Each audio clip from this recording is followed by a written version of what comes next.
Welcome to Everything Co-op, bringing you information on how cooperatives can help improve your quality of life. This show is being sponsored by the National Co-op Bank, NCB. The NCB is dedicated to strengthening communities nationwide for the delivery of banking and financial services for the nation's cooperatives, their members, and other socially responsible organizations. For more information on the power of community ownership, visit ncb.coop. That's ncb.coop. Now stay tuned for your host, Vernon Oakes. Good morning, everybody. This is Vernon Oakes, coming to you this morning, talking to you about cooperatives. Everything Cooperative is the name of the show. You know, on this great Thursday morning, we have a lot to be thankful for. But what we want to talk to you about this morning, given that this is Women's History Month, that we have a lady with us in the show, in the program this morning, Ajowa Ifateyo, who's going to talk to you about cooperatives. And this morning, the main subject is going to talk about how we can work together as Americans, how we can work together as Black Americans to better each other. Good morning, Ajowa. Good morning, Vernon. How are you? I'm great. Good. I had a little brain freeze on your name this morning. I knew that was going to happen. Often it happens. And Ajowa means the... Girl born on Monday. Girl born on Monday. And Ifateyo? Love brings happiness. It's a Swahili word. Love brings happiness. Yes. Okay. Love for each other can really bring a lot of happiness. Absolutely. Okay. A girl born on Monday, who has love brings happiness. So how did you get involved in this co-op business? Well, you know, it's interesting. I have been an activist most of my life, even starting from high school. And I went to Southern New Hampshire University after being involved, and I've kind of realized that we needed institutions, and just demonstrations were not going to make a difference in the lives of Black people. And so I learned about co-ops at the Southern New Hampshire University. So my teacher, Chris Clamp, had mentioned to me about Jessica Gordon Nimhart, which was a Black woman who had studied co-ops. And so turns out that Jessica lived 10 blocks from me in D.C. And so she invited me to the first conference of the Eastern Conference of Workplace Democracy. So I went there, and I learned about co-ops from there. And at the same time, my friends Linda Leaks and Patricia Kent were organizing a Black housing cooperative. And so as it turned out, I went to that Eastern Conference on one day, and then I went for the groundbreaking for the L.J.O. Baker Intentional Community Cooperative. And from that conference, I was so excited about the idea of poor people, or any people actually, because co-ops can appeal to doctors, lawyers, cab drivers, unskilled laborers, any and everybody. But the idea that an average person can go into business with someone else and make a difference in their own lives really appealed to me. And so, you know, a couple of friends and I, Kenji Torre was one of them, Shepsar, we got together, we met for a year to try to set up our own cooperative. But as it turned out, money was the thing. And money generally kills most dreams. They down the line because of lack of money. Well, you know, you mentioned a lot right here in this opening, and Jessica Gordon Nimhart has been on the program. Yes. And she's fascinating. Her book, Collective Carriage. Right. Collective is what we're talking about today, how we can work together. But one of the things that came out of that book, she said, well, a couple of things came out of that book. One was that this is a hidden history. This history has a lot of breadth and depth to it, of Blacks' involvement in co-ops throughout our history here in the U.S. So, you know, Blacks have, well, not only in the U.S., but in Africa, working cooperatively. And the other one was there has been a lot of Black women in the cooperative movement. Yes. It looks like from her book, I would say a lot, if not most of the advancements in cooperative involvement has been with Black women. Yes. One of my favorite is Nanny Helen Burroughs, who we have a street named after here in D.C., And a lot of us don't know that history, but she started a school. She started a factory, a broom factory, and was getting orders from around the country, Baltimore, people coming to buy her brooms as a way of supporting each other. And then she had a farm in Maryland, and she brought produce back to D.C. to sell. And so, my idea, I would just love for us to do a Nannie Helen Burroughs Society where we study everything about her and really understand who she was. And so, it's been our way of survival in this country. Du Bois talked about co-ops and how we needed to organize them way back. Garvey, Fannie Lou Hamer, Ella Jo Baker, they were all co-op advocates. And the hidden history is that we would not have survived without cooperatives in this country. And it's so ironic that today we kind of think of co-ops as a white hippie thing when it was a black survival thing from the get-go. And we've forgotten that history, and we kind of, poo-poo co-ops. Some people think it's impossible for us to get together and work together and do business together. Well, I had a great conversation with my 10-year-old granddaughter on Monday, and she had been taught in school that about George Washington, and she said that George Washington was married and had 2 kids, and I said, well, did he have any slaves? She said, no, and I said, no. I said, why not? She said, well, they didn't teach us that, and I said, well, do you really know if he did or didn't just because they didn't teach you? And we Googled it, and it found out that he had slaves as early as 11 years old. When his father died, he inherited 10 or 12 slaves. I don't remember the number. And when he died, he had 365 or something. So she said, well, why do they call it history if they don't give you all the facts? We had a great conversation. And I broke down his story. And so it depends on who's writing the history. Absolutely. And so when Jessica Gordon Nimhard said that this is a lost history, it's a loss. We don't have this story about blacks and co-ops and blacks working collectively, bringing it from Western Africa and Southern Africa, this whole feeling of co-ops, and maybe all of Africa, I don't know, but from the people I've had on this program, I've gotten a story of our history. And we're very much collective, very much working together. And I did tell my granddaughter that you've got to do your own research. Absolutely. And it's the same applying to us today. Yes. There's all kinds of history we have no clue about. And so we have to refine that history and help it to inform our work today. Well, that's what Jessica's done, which is great. And I got onto this. Another guy, it's a white guy, British guy, is writing another book on the influence of cooperatives on the civil rights movement. Yes. Okay, and so I've had him on. David Thompson is his name. I've had him on twice.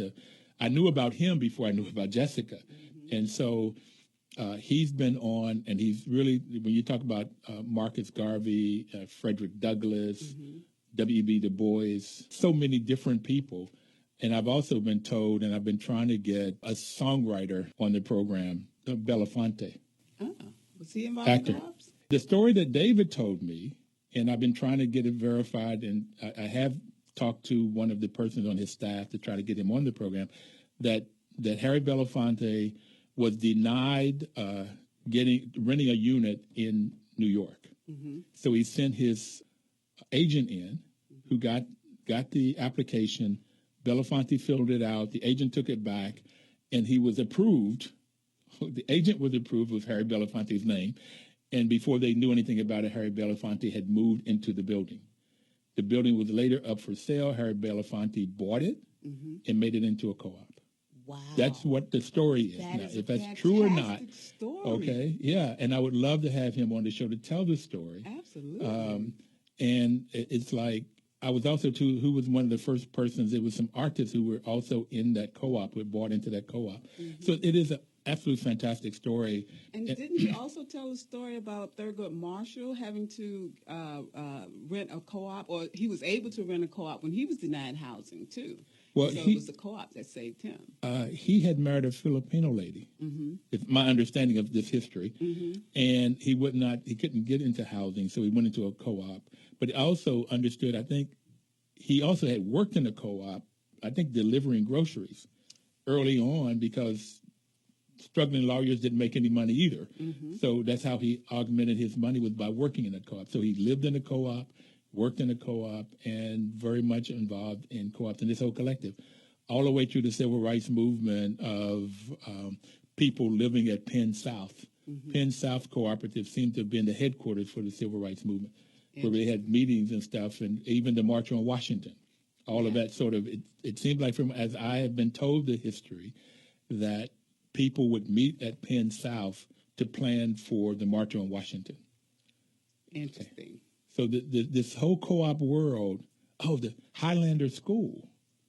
The Highlander School in Tennessee is where Rosa Parks and a lot of people went to study about what it meant to be, what are your civil rights? What are your rights as an American citizen?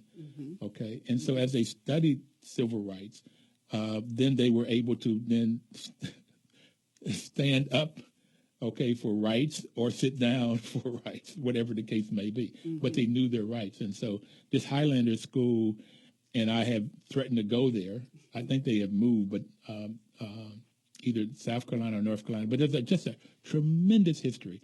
And as I was telling my granddaughter, you got to do your own study. You just can't take what somebody else writes as history, right? Okay, and decide that that's the facts, and you got all the facts. She was beside herself. She said, "Well, if they call it history, why don't they tell us all of it?" I said, I love it. It's so good that she got that lesson early. So now she can look and find the real story or the whole story. And this program is brought to you by the National Cooperative Bank because they're wanting you to have the information that you need so that you can either look for a co-op if you want a housing co-op, if you want to look at for grocery co-ops, if you want to look to see how you can help some people that have come together to form a business, that you can go look for these different co-ops, become a part of them. Or if there's a group of you that want to get together and form your own housing co-op, as Ajowa and her friends did with the Ella Jo Baker Intentional Community. They formed this community and they have their own co-op, and they define who is going to be in it and how it's going to work when there are bylaws, that you can get the skills and the tools that you need, the information that you need. As WOL says, information is power, and that information is power only when you use it. So if you get information, like I was trying to tell my granddaughter, you get the history, you get the information, how you start a co-op, how you can get into a co-op, how you can work together to form a business, then you can have power. We've got to take a break to go to news and the weather.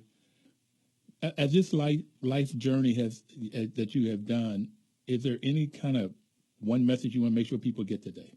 Yes, that we need to change our thinking. We, as you mentioned, we don't get the full story, so we don't really know our power.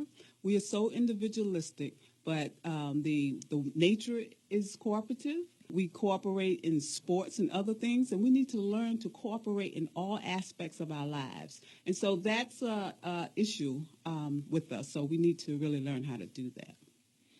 Well, that cooperation is what this program is all about, and I'm finding that it's a lady, the first week that we talked, the first week that we had this program a year and a half ago, said that I asked her, why aren't there more co-ops? And she said it's hard work. It's hard work working together, particularly since our mindset is for individualism. Yes. We'll be right back. Please don't touch that dial.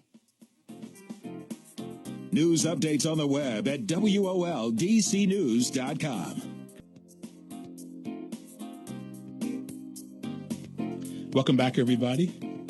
Information is power. And Ajowa Ifateyo is our guest today, and she's giving us information on this this Women's History Month. I'm still talking about Black History Month from last month. Mm-hmm.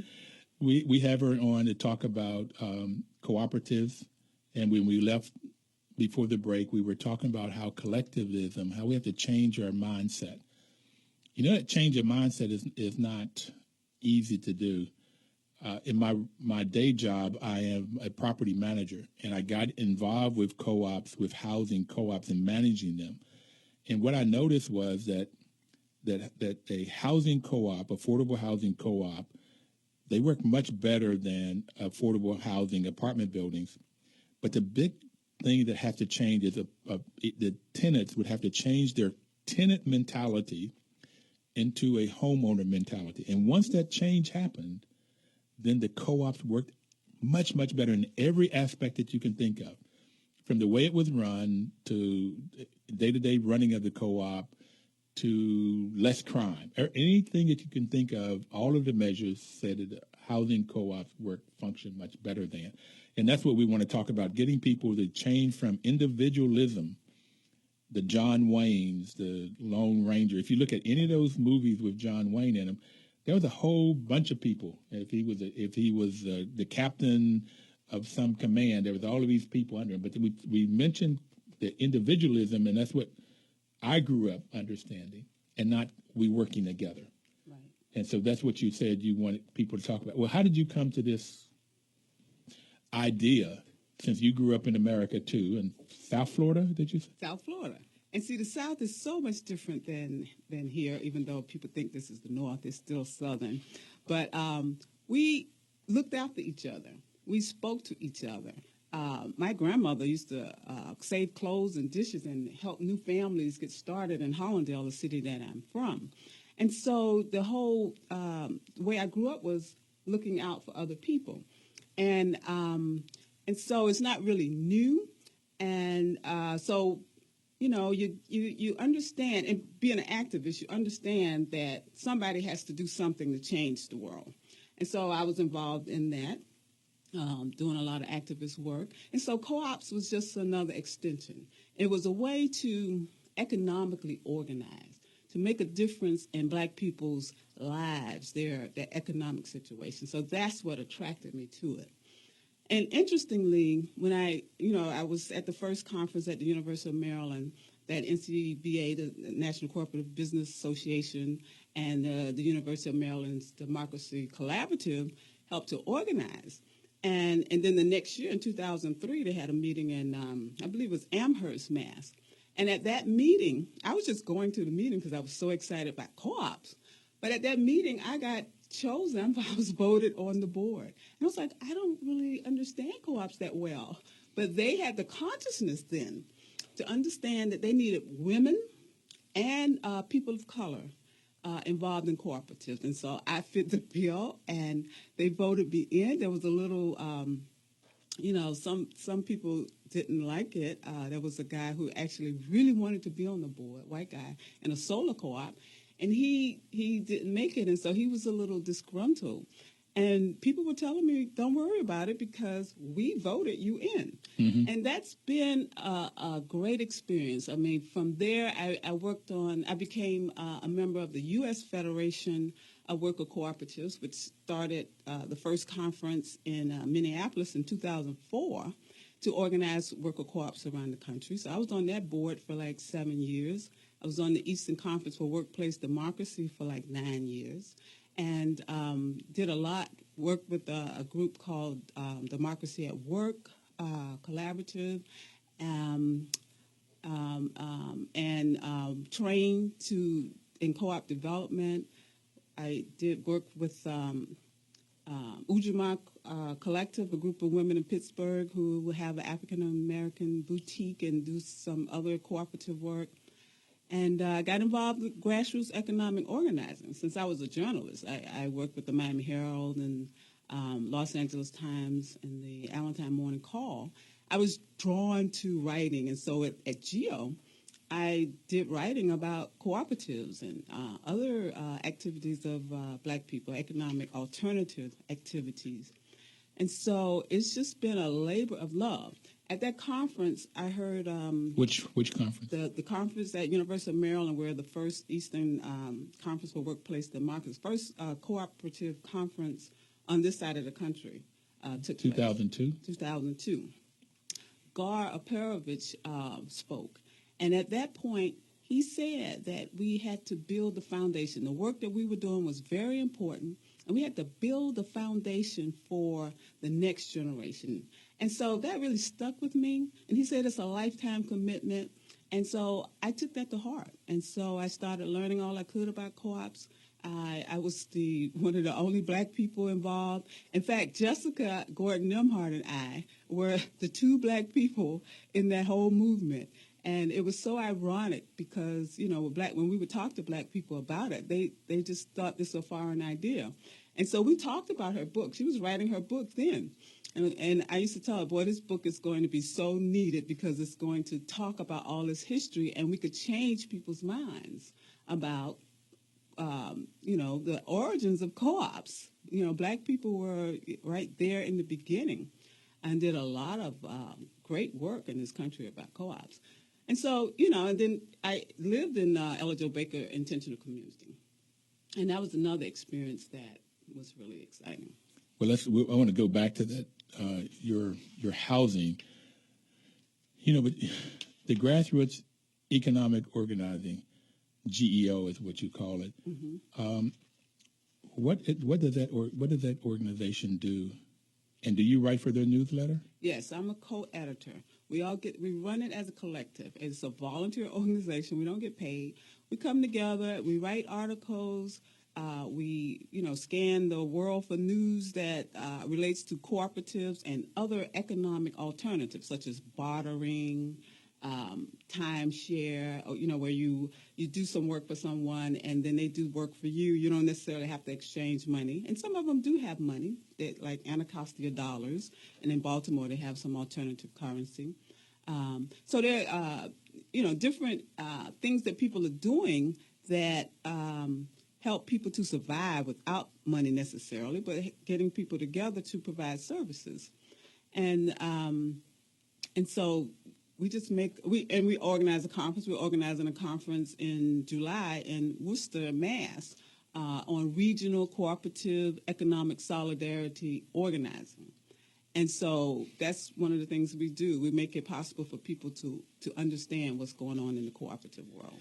I know, I just wish you could come with smaller names. Regional cooperative solidarity organizing. And so solidarity organizing is just the thing that we used to do.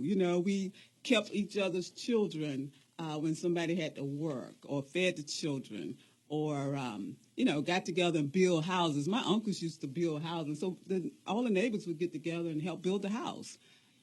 These are the things that we did to survive in this country. And so those are the kinds of things that people now are calling solidarity economy, bartering, working for just, volunteer to help somebody, to have loans that has low interest or no interest, but doing things to help people in this economy. Solidarity. I had taken away that meant solid. We're solid together. Well, that's another way of looking at it. Okay. We're definitely solid together. It takes people.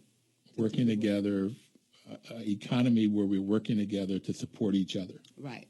And that is what I consider cooperatives are. Yes. People coming together, working together.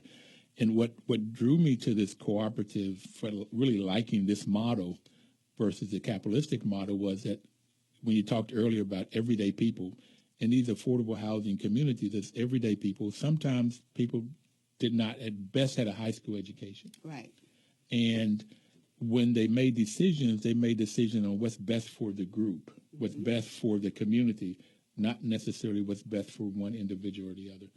And I also noticed that if there was an organization, a cooperative housing organization, where people were making decisions for an individual, like if there was somebody on the board that they may decide to give their mom, who lived in a co-op, a new refrigerator or a new carpet. Once that started happening, then you would find that the co-op would start going down. Right, it's demoralizing. Demoralizing. Once there was no integrity, then that would be the cause of why co-ops would go down. And what I've also found out, that when you look at the HUD-sponsored co-ops and the HUD-sponsored apartment buildings, that, again, the numbers for the HUD-sponsored co-ops were much better, a lot less defaults, delinquents, a lot less people paid. Also, rent was cheaper because it did not have the capital, the need for profit, and people took better care of their units. Right, because it's theirs. It's theirs, right? Everything sort of worked. So this whole solidarity or cooperation, all of this sort of works when people, and it's amazing, like you said, in South. I grew up in Bluefield, West Virginia, and it was the same thing. that people just helped each other. In the community, and that community I grew up was black and whites. Mm-hmm. It was not just a black community, and it was the same thing. I didn't even know anything about racism until we went to school. Wow. Okay, because the blacks went to the black school and the whites went to the white school, and then the whites started acting funny, mm-hmm. where they didn't before. Mm-hmm. Okay. Mm-hmm. We have to take a break for news and the weather and traffic. I'm having a wonderful conversation, hoping you're getting some information that would cause you to have power, to have control over your life. And we'll be right back to continue this conversation. News updates on the web at WOLDCnews.com.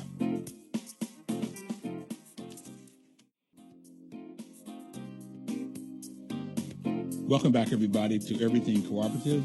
Ajowa Ifateyo is our guest this morning, talking about collectivism, solidarity, working together.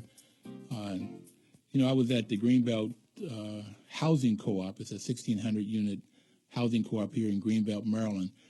And there was a plaque on the wall that said that cooperatives gives people the tools to control their own destiny. And I like that. That stuck out at me. Ajowa, it's sort of, and I started asking the question, what are the tools? And it takes me to the fifth principle of the modern cooperative, and that is information, training, education. Those are the tools that you get when you join a cooperative. And Ajowa has already talked about her path in getting elected to a board and learning, and then just trying to get as much information as she could about cooperatives and working together. And what she's come up with is that we can control our lives. We can control our destinies if we work together, which is part of her experience growing up in Florida and watching her grandmother save for new families, part of my experience growing up in Bluefield, West Virginia, where there was community. And I've talked about this, Ajowa, that if I did something out in the street and a neighbor caught me, at least if I didn't get a spanking, I would at least be told, and they would call my mom. And back then there were not telephones. Right. So she would holler, Flory Ellen, Vernon's done X, Y, Z. And I would get it when I got home, and I get it in the street. So there was always there's a community raising children. It takes a village to raise a child. Cooperating. Yeah, cooperative, working together. The Underground Railroad was a cooperative. Absolutely. People pooling together their resources for a common good. And there was another guy on the program, Papa Sin from Senegal, and he said that co-ops are developed to solve some community problem. Right. If there's no community problem, there's no need for a cooperative. Right. And so this community problem of slavery, so people band together in a cooperative called the Underground Railroad, and they help people to move out of slavery to the north or to Canada or to somewhere, maybe even to an Indian reservation. But they got out of slavery, and there's people working together. So this is what cooperatives do, and if you really have something that you're trying to do, I've had a couple of people call in. Oh, by the way, if you want to call in, if you have a question of myself or Ajowa, you can call in at 1-800-450-7876. And we've had people to call in at 1-800-450-7876, and they're starting their business, and it's 2 or 3 people or 3 or 4 or 5 people getting together and using each other's skills to help run a business. And what Jessica Gordon-Nimhard found was that there's less failures. Right. Because people are working together and they bring more skill sets. Right. So there's less failures in co-ops, whether it's housing or worker co-op. Right. You have that sense of ownership. This is mine. I'm working to build this. I'm not making somebody else rich. I'm making myself rich, or I'm able to survive. So that's the key difference. And I've had some people in the cooperative world really, they frown upon this whole thing of profit or rich, because the other motives of concern for community, which is the 7th principle, is a bigger sort of reason for being cooperative. But there's also, you need to make a profit in order to survive or grow. Absolutely. So I think profit is fine. That profit doesn't have to be insane profits where you're right. multi-billionaires or something. But you have to make enough money to pay your expenses and to grow the business and perhaps give dividends. And a living wage. A living wage. Yeah. Yeah. Right, so that people can survive out here. There was a co-op, a construction cooperative in Boston. Their work, they were paying pretty good. This was like in 2003, $70,000. But it was really hard for their workers to afford housing in Boston. So they were considering trying to build housing for their workers. So, you got to pay so that people can survive in whatever area that they're living. And you got to make money to do that, make a profit to do that. So I'm all for the profit motive. And I think it was just last week, telling I like to make money. And a gentleman was saying that too often greed gets in the way to cause people to make poor decisions. Right. But I think if your motive lines itself with what's best for the community, right, then making money is good. Right. It's when your motive is, I just need more, I need more, I need more, I need right, more. Because I want to buy my 10th car or, second house. 10th plane. Right. Yeah. Exactly.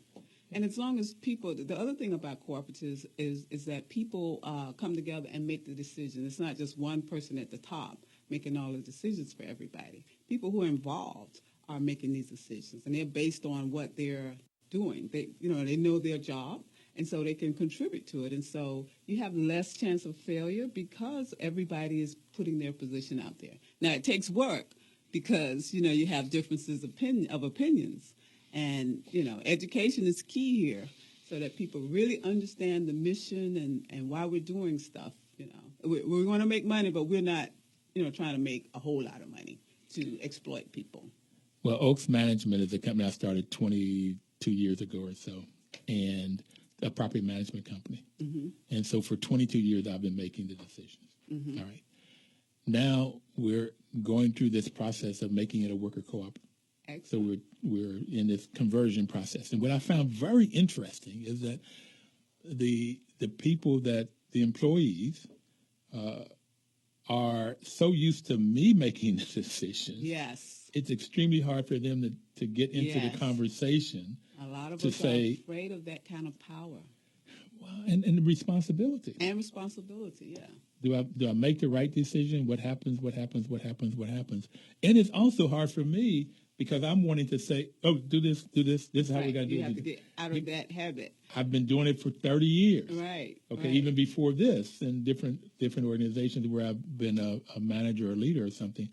And so it does take this, you talked about it earlier, this change, this attitudinal change, both from the individual to collective or cooperative decision-making. Mm-hmm. And it just won't happen. And a gentleman from Don, I found through the U.S. Workers, you mentioned the name earlier. U.S. Federation of Worker Cooperatives. Yes, U.S. Federation of Worker Cooperatives is helping us. Mm-hmm. Okay. And he said it would take 6 months to a year, and I'm going, he said it could take longer, and originally I'm thinking, oh, we can do this in 6 months or 3. And I've just found out, no, because it's attitudinal change. Right, and it's ingrained. Talking about Women's History Month. Women, we're taught to be subservient to men or to believe men are smarter than us. And as black we are, people, aren't we? No, you're not. I'll just let you guys think that. But the same thing happens with black people and white people. We're taught that they're superior and we're inferior. And so sometimes we have to coax people into coming out of their shell and understanding that they have information, they have power, they have knowledge that they can use and that they've been doing all their lives. We've been running families, all of us. That's why I say co-ops is not that different from growing up in a family. You have to respect other people's needs and wishes in a family. And so it's the same thing with co-ops. You let people talk, see who's the best. Somebody might be the best at paying the bills. Somebody may be the best cook. Somebody may do the lawn well. And so you let whoever does the job best do that job and respect their opinions when they say, no, I've been doing it like this for 10 years and it's better to do it this way. You just hit upon a lot of stereotypes and biases. You got the gender, male versus female. You have race, black versus white. You got so many different biases, old versus young. Yes. And so, blonde, blue eyes versus all the rest. Okay. Mm-hmm. And so you got so many biases that sort of, when you come together and you say, we want to work cooperatively. We want everybody to have the same voice so that everybody can be heard. And then we take a vote. Right. And whatever the majority decide, then that's the way we're going to go. Well, sometimes you want to let the minority or those who are opposing have a say-so. Sometimes you may compromise. Say, okay, what is the worst thing that you're concerned about? And so you work around that, and so that you don't have that minority later sabotaging the rule of the majority. So you want to hear what they're saying and address their concerns so that, later on they won't feel like they have to do something that's going to destroy the organization. That's fascinating that you'd bring that up, because it's like, again, what is best for the community? Right. And we don't always do that. We know what's best for the whole, but sometimes our selfishness takes over. Like you say, I want to give my mother a unit or carpet or refrigerator or whatever it is. And that's not the best thing for the community. It's going to destroy morale, which would eventually destroy the organization. And so you want to have principles and transparency so that everybody knows what's supposed to happen, and when it doesn't happen, everybody has a right to bring this to the table without being ostracized in any way. So that takes work, because we've been taught all our lives to look out for ourselves only. Teachers tell us, "I got mine, you better get yours." Is just nothing wrong with being an individual in the sense of you want to shine and be creative and be yourself, but learning to work with somebody else, like you had to do in your family. You didn't go to college by yourself. Your parents or a student loan or a scholarship or something got you there. And so you have to learn to work with people, no matter how brilliant, creative you are. And so those things and then our internalized oppression. We have to learn to get out of that. Oppression? Oppression. I like to say internalized racism. We accept and adopt the way that the racist society looks at us. And so we may think, because I didn't go to college, I can't run a business. Or because I'm black, I'm not going to be good in business. Or I can't write because I'm black. Or even a man, because I'm a man, I can't raise children, or I can't, do certain things. We all have these perceptions that we've internalized, or not just perceptions, these is what society teaches us. And so we adopt them, And so even though you may be a woman and you might be a better speaker than a man, you sit back because that's what men are supposed to do. I've been in many cars with men lost. I remember my uncle had us riding around New York for 6 hours. He was lost, but he would not stop and get directions. I never forgot that. I was a kid. Like, I'm never going to let a man do that to me again. But, he as a man, he felt like he couldn't ask for help. So we have all these things that we've learned that we have to unlearn, and that's what takes the time in a co-op. And that's hard work. And I always say co-ops are not for everybody, because some people never want to do that. They don't want anybody questioning them. They don't want to be transparent. And they don't want to hold that. That's a lot of responsibility, and you have to be held accountable. Yes.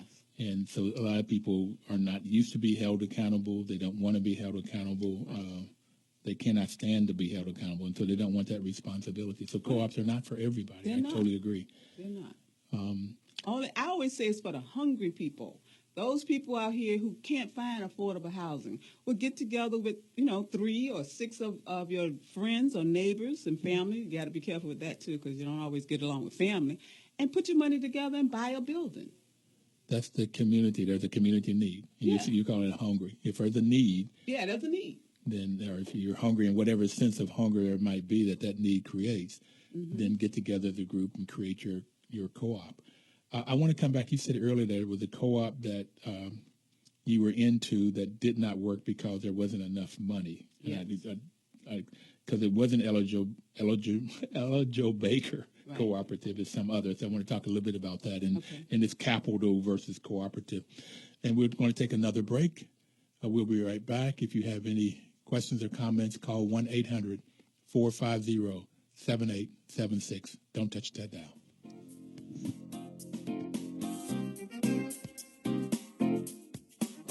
News updates on the web at WOLDCnews.com.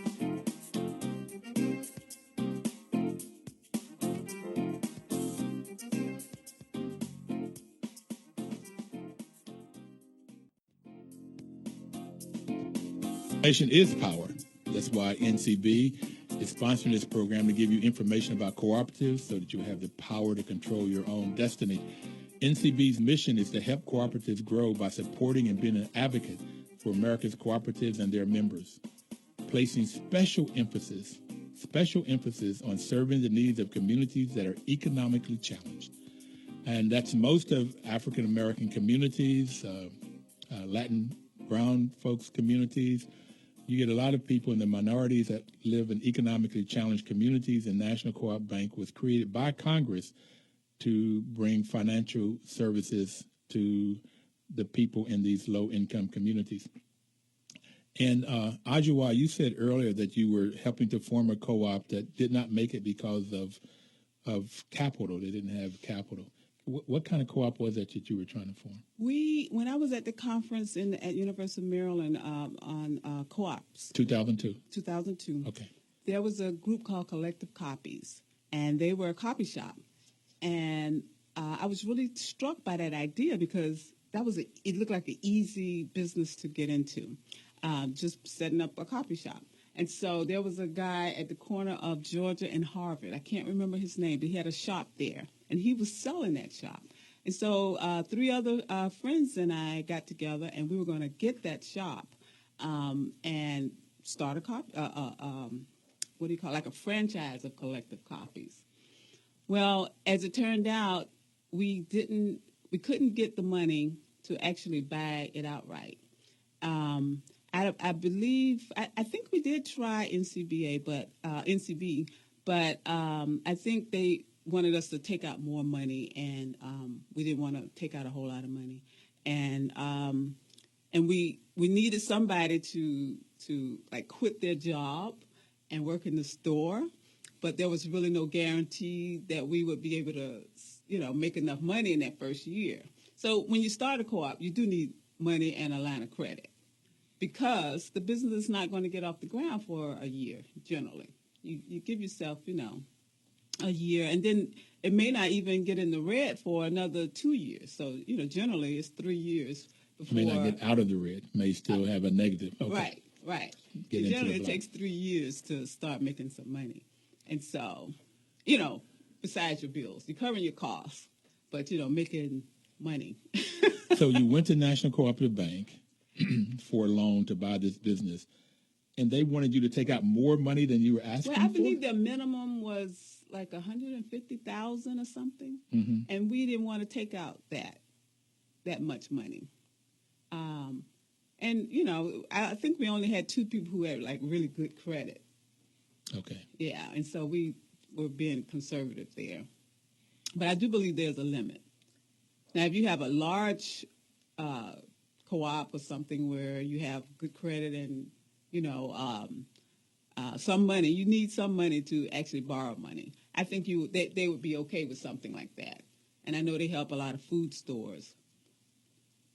So, and I'm sure, and that was a long time ago. That was like 2002. I'm not sure what they're doing now. It might be a whole different process. Well, what I have found is that what you're talking about in the capital needs, and this is why there is this capitalism and cooperative, and they're almost like at opposite ends, because the capitalists, they want to make money off of their capital, and the cooperative are more interested in the employees, the product, the community, and environment.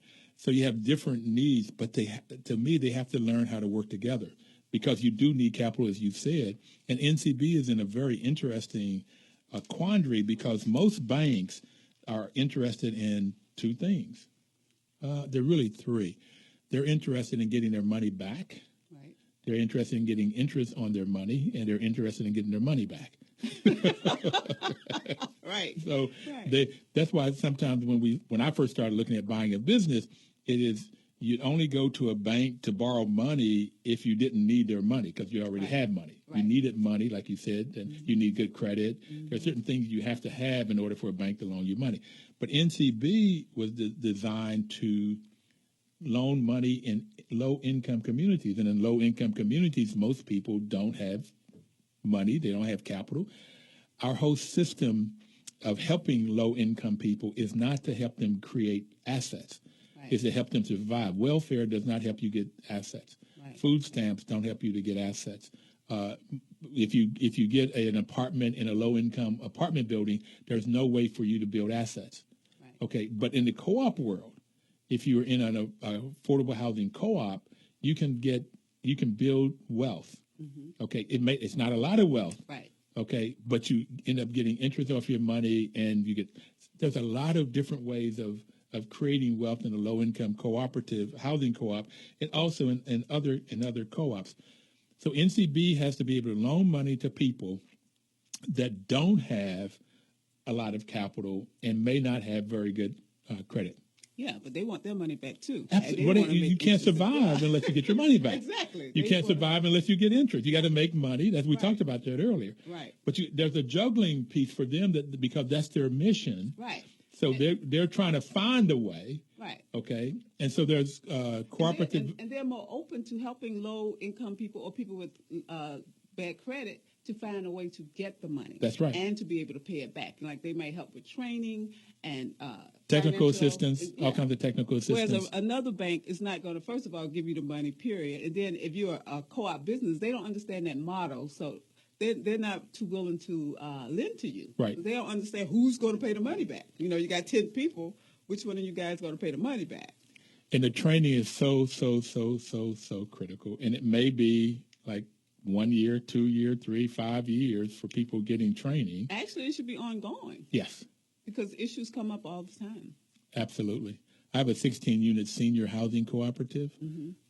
Housing counseling services trained them for a year. Okay, after they got started, Mana, which is a developer of low-income housing here, developed it. And housing counseling services came in and did a training. And then at least once or twice a year, they would come back. Now, they've been in existence for about 12 years. Every now and then we'll talk about the new people getting training because new people come in. Absolutely. And seniors, unfortunately, die or they can move to living where they need more help.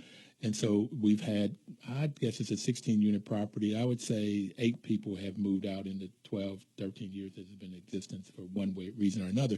And so this training is ongoing. As a matter of fact, Papa Sin, who I talked to you about earlier, said training should happen at every meeting. Yeah, that's how we did it in Elijah Baker. Yeah, every Just meeting. a minimum of 15 minutes. Right. I mean, sometimes longer, but every meeting. And there's a piece I've learned about the grocery co-ops is that the people that become members or on the board of a grocery co-op, if you're going to come on the board, you have to have a financial literacy test and pass it. So you have to be trained because one of the things about being on a co-op is they talk about making informed decisions. So when you vote is with data, with information. Right. So you have to learn how to digest that information and the financial numbers, the profit and loss statement, the balance sheet. I remember when I was first asked to do a budget, I was scared to death. Okay? And it's interesting. I was running the African American Studies Department at San Diego State University at 23, 24 years old. Wow. Yeah. And I was teaching math in the African American. That's a whole nother subject. And I was asked to do a budget and scared. Now it's like brushing your teeth, a budget. I mean, you balance your household. It's the same thing. Oh, yeah, but I didn't know what a budget was. And it just scared right. And me. that's how a lot of people in co-ops are. But if you tell them, look, you run your checkbook, well, run your household, once you get trained, you can run a business. I tell another grandson is that he tells me his work is hard at school. And I said, well, it's always hard until you know. Once you learn it, it somehow becomes easy. That's true. That's it becomes very easy. good. So this is why the training is so important. And this is one of the things that NCB does is try to get the technical support, the training that is needed to run a business. I would have loved to seen it if you all could have bought that business on the corner of Georgia Avenue and Harvard. That's right at Howard. No, down from Howard. Close. It was very close to Howard. Right. It would have been perfect. A coffee shop, mail center, office supply place, I forget the name. It was a black man who owned it. And, yeah, we just couldn't get the money to do that.